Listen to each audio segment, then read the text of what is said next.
ഇവരൊക്കെ സംസാരിച്ച ആളുകളൊക്കെ പറഞ്ഞു ഗീതാഗോപിയേക്കാൾ മികച്ചൊരു MLA നാട്ടികയിൽ ഉണ്ടായിട്ടില്ല. ഇതേ ഗീതാഗോപിയെ പറ്റി അപവാദം പറഞ്ഞു നടന്ന ആളുകളാണ് ഇവര് തന്നെയാണ്.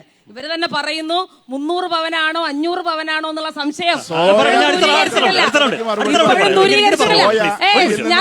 താങ്കൾ സംസാരിച്ചപ്പോ ഞാൻ സംസാരിച്ചിട്ടില്ല. സമയം വരും. അപ്പൊ ഈ 300 ആണോ 500 ആണോ എന്ന് ഇതുവരെ അവർ തീരുമാനിച്ചിട്ടില്ല. അപ്പൊ ഇത്ര അഴിമതി ആരോപണം ഉണ്ടായി, ഇത്ര പ്രശ്നങ്ങൾ ഉണ്ടായി, മാറ്റിയ ഒരാൾ ഇത്ര പെട്ടെന്ന് എങ്ങനെയാണ് CPM-ന് അല്ലെങ്കിൽ CPI-ക്കൊക്കെ വിശുദ്ധയായി മാറുന്നത് നമുക്ക് മനസ്സിലാവുന്നില്ല. അല്ല, സ്വാഭാവികമായിട്ട് പല ആളുകൾ പാർട്ടിയുമായി ബന്ധപ്പെട്ട് ചേരണമെന്നും വരണമെന്നും ഒക്കെ പറഞ്ഞ് സ്വാഭാവികമായിട്ടുള്ള ചർച്ചകൾ ഉണ്ടാകും.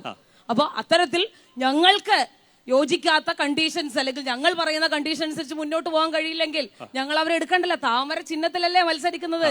യാതൊരു സംശയം ഉണ്ടായില്ല. ഇത്രയും അടിയുറച്ച പാർട്ടി വിശ്വാസിക്ക് ഒരു സംശയവും ഉണ്ടായില്ല. താമരയാണ് വിരിഞ്ഞു നിൽക്കുന്നത്. അപ്പൊ അതുകൊണ്ട് ആ വരിവാളിൽ നിന്ന് അല്ലെങ്കിൽ പിന്നെ കതിർ ചിഹ്നത്തിൽ നിന്ന് താമരയിലേക്കുള്ള ദൂരം ഒട്ടും അകലെയല്ല എന്നുള്ളത് ഈ നാട്ടിലെ ആളുകൾ മനസ്സിലാക്കും.